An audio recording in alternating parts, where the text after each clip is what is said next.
ભગવાન બોલો સદારામ બાપાની ગોરી પૂર્ણિમાના પવિત્ર પાવન દિવસે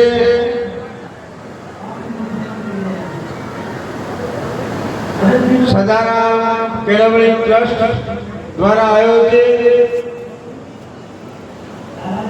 નવયુગ સરપંચીઓ તેમજ ચાલુ સરપંચીઓના સન્માન સમારોહમાં ઉપસ્થિત હમણાં જ આપણી વચ્ચેથી અન્ય પ્રોગ્રામમાં જવાનું જેવા રજા લીધીને સમાજ વિશે ખૂબ સારી વાત કરી એવા ભાઈ નવગણજી ઠાકોર, બનાસકાંઠા જિલ્લા ક્ષત્રિય ઠાકોર સેનાના પ્રમુખ ભાઈ જુલી જાડેજા અહીંયા ઓબીસી વર્ગીકરણ માટે ખૂબ વિસ્તૃત વાત કરી એવા ભાઈ તારકભાઈ ઠાકોર, મંચસ પર સૌ વરિષ્ઠ આગેવાનો બધાના નામ લઈ શકું છું, પણ ગુરુ પૂનમ છે બધાને ચાર જવાનું હોય અને ધારાસભ્ય હોય મુખ્ય અતિથિઓનો વારો છે એટલે આવે.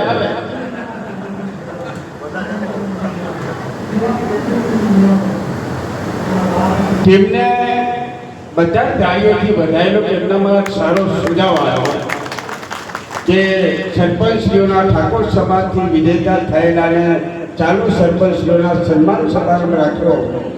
એમાં સૌ ભાઈ ખોરાકી હોય, સુરેશભાઈ હોય, ડીકે સાહેબ હોય, ચીનુજી હોય, ભાઈ મેરુજી હોય, ભૂપતજી હોય, પ્રતાપજી હોય, પોતાના સરપંચ હોય, ભાવેશજી, આ બધાએ ટૂંકા સમયમાં નિર્ણય લઈ અને સૌએ વિશેષ ઉપસ્થિતિ હાજરી આપી એમનામાં મનોબળ પૂરું કર્યો. બદલ આપ સૌ એમને તાળીઓથી વધાવી હતી.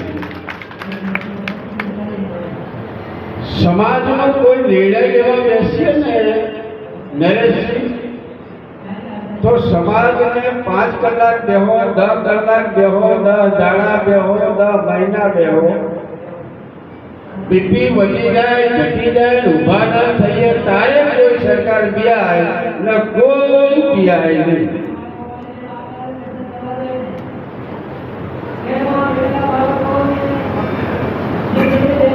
ઓબીસી વર્ગીકરણની વાત હોય, શિક્ષણની વાત હોય, આપણે શિક્ષણને કઈ લેવા ખરું?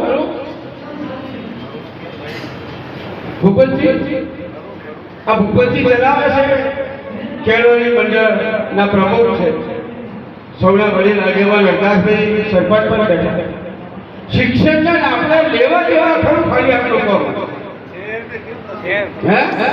જેટલું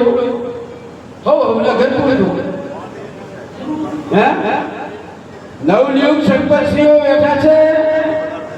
સૌ સરપંચોને વિનંતી કરું છું કે મહિનામાં એકવાર તમારી પ્રાથમિક શાળાની મુલાકાત લો.